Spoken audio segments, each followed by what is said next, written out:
Ladies and gentlemen, gather round for the latest episode of What in the World is Happening Now? The satirical show where we dive into the whirlwind world of politics and remind you that reality often outpaces fiction in its capacity for absurdity. Today's focus? President Donald Trump's One Big Beautiful Bill, a title that sounds more fitting for a Hallmark movie than a piece of legislation. But let's not get ahead of ourselves. Picture this. It's a late Sunday night, and most of us are winding down to the soothing sounds of Netflix. Meanwhile, a group of lawmakers in the House of Representatives are summoned back to Washington for a 10 p.m. meeting. Why, you ask? To vote on a bill that, according to Speaker Mike Johnson, is almost as flawless as a beauty pageant contestant's smile.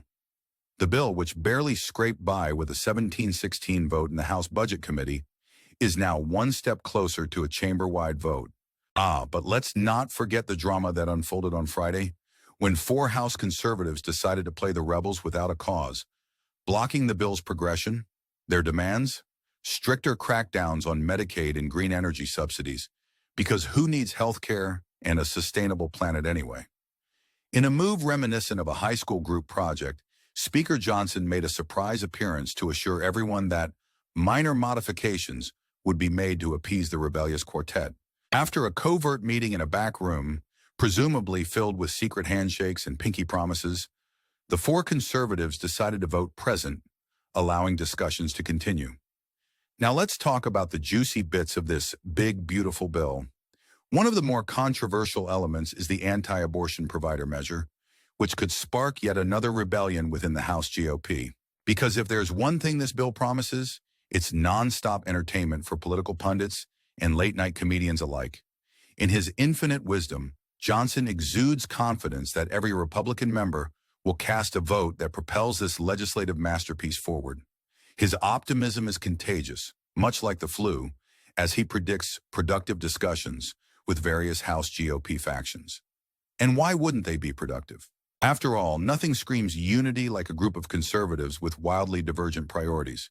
The bill itself is a smorgasbord of Trump's greatest hits: tax cuts, immigration reforms, energy policies, and a nod to the ever-increasing national debt. It's like a greatest hits album, but instead of music, we get policies that could have long-term impacts on millions of Americans. Who needs health care or a habitable planet when you can have tax relief and border security, right? But wait, there's more. The Medicaid work requirements set to kick in by 2029 have conservatives worried that there's too much time for these changes to be undone. It's almost as if they're skeptical about the permanence of anything in politics. Meanwhile, moderates from high cost of living areas are pushing for larger state and local tax, SALT deduction caps, a request that red state Republicans have dismissed as subsidies for high-tax blue states. It's a classic case of, my priorities are more important than yours, a sentiment that has fueled political debates since time immemorial. As if this legislative roller coaster wasn't thrilling enough, Republican senators have already signaled their intent to make changes to the bill. Because nothing says smooth legislative process like a game of political ping pong.